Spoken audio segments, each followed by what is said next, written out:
Have you ever worried that a natural disaster might creep in, causing you and your family to be helpless and reliant upon charities or the government to make it through? If so, you're in the right place. I'm Ann Babiars, and this is Way to Financial Minute. I'm here with Michael Babiars, and we are looking to sort out this very issue for you. Michael is a retired attorney at law, and welcome to the show, Michael. Well, thank you. Well, here's something I think it's a real common sense approach, a very non-lawyerly like answer, and I don't practice law or give legal advice anymore, so this is perfect. And that is, you need to make sure, with respect to natural disasters, first of all, be aware of what could happen in your neck of the woods. Like, for example, we're in Southwest Florida. Hurricanes are on our mind throughout the summer and early fall months.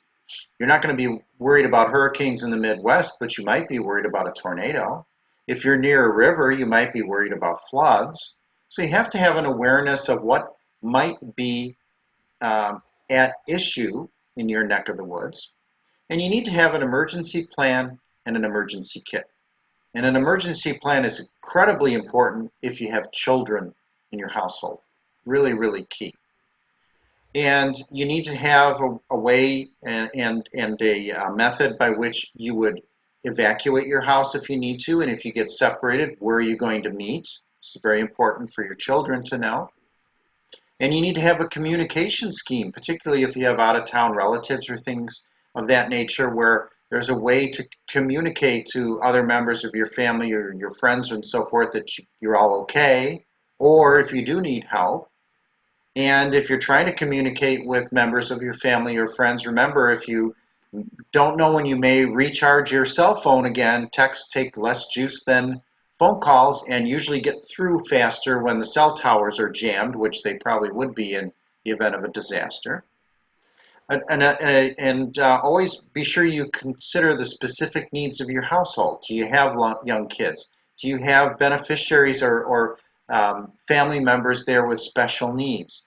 Do you have a family member that's not fluent in English? Do you have pets?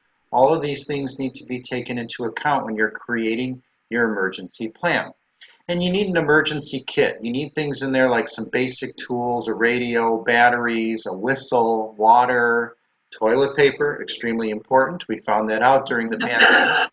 So have a kit. Your kit might look different if you're preparing for a hurricane versus a tornado or a flood or whatever type of disaster might be in your neck of the woods. But you need a kit, you need a plan, you need a communication scheme, you need to keep and take into account who's in your household.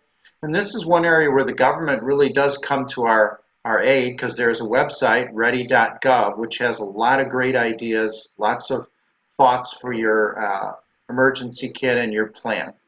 So I would think that might be one thing that is good to do and should help calm or alleviate a little bit of fear about the whole natural disaster scenario, because we can't prevent them, and all we can do is prepare for them the best we can. And hopefully that little tidbit today was of help to the listeners and audience here on Way to Financial Minute. Well, thank you very much for coming on the show.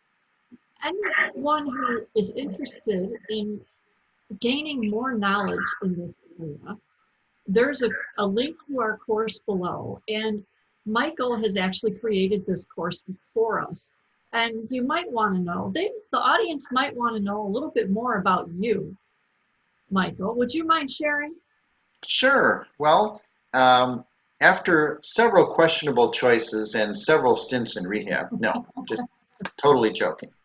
I did wind up finding myself in law school and decided to go through and graduate, and became a practicing attorney for 25 plus years, where I had my own practice in the suburbs of Chicago and dealt with clients with issues such as estate planning, state administration, asset protection planning, corporate and business matters, and elder law. And I also, during that time, started teaching.